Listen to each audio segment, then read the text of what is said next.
Hi all, welcome to my channel. So today on this 72 Dodge Challenger, I got these turn signal lights which are on top of the fenders. Now this one's the driver's side. Now you can see that this is original one, 50 years old. So you can see it's the chrome's going a bit dull on it. It's all right, passable, but it's going a bit dull on it. The light still works though. The indicator, the turn signal light still works. The other side though doesn't. The passenger side doesn't work. But that's in the same condition as this.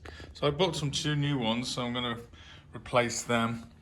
Just going to look under here how basically they come off. So there's no they're tight on, so they're solid on. But the way is like if I go through here.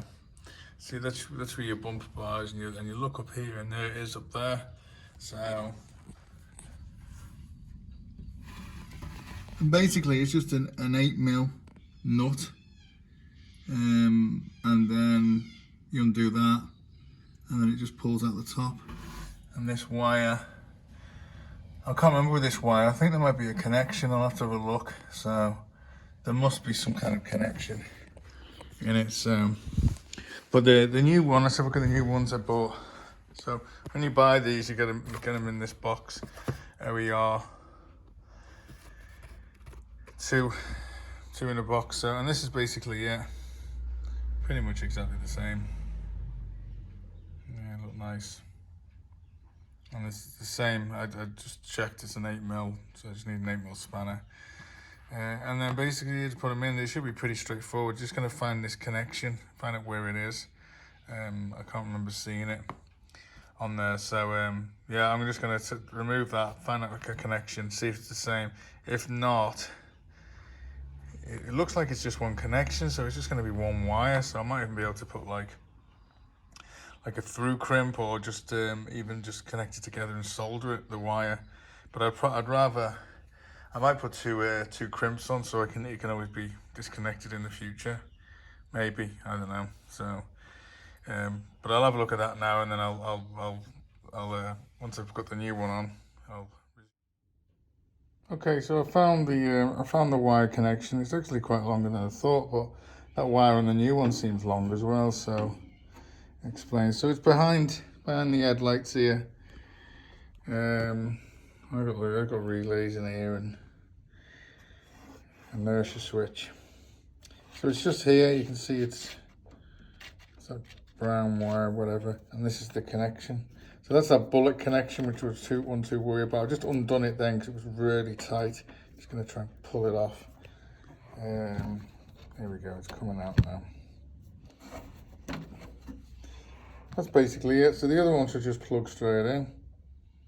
I put a bit of WD-40 maybe in there, just to lubricate it or something. I've got some anti-corrosion lubricant there, so I might just spray a little bit of that and then just let it, don't want to fill it up, just a little bit of that, and let it drip out, and then just plug this new one in. So I'm going to throw that wire down underneath there. I'll come at the bottom, and then I'll connect. So I took the nut off that, so you can see. I got in there with a spanner, and a bit awkward. It'd be easy if the wheel was off. So I know this is jacked up, but at the moment on stands. But anyway, and it was a 3/8, not an 8mm. It's the weirdest nut I've ever seen. So, but yeah, it was a 3/8. So okay, so this is just ready to take out now. So the nut's off, the wiring's unplugged. It's just basically, you just wiggle it. That's it. That's how it goes in. So you just got to pull it through, pull that wire out. It's going to get caught. It's going to bound to get caught on stuff as you pull it out. That's it. You can see the wire is pretty long on it. But okay, so I'm going to get the other one now. Let's see, I'm going to put them together and see the wires are the same. Try and straighten this wire a bit.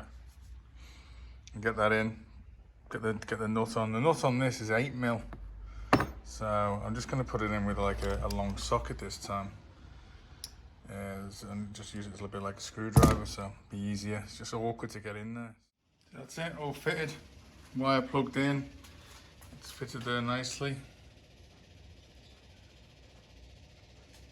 And yeah, it's working perfect, as you can see. Just got to do the other side now, which is I'm going to do it when I move the car around. Easier access. But yeah, that's how you fit that. Pretty straightforward, really. Thanks for watching.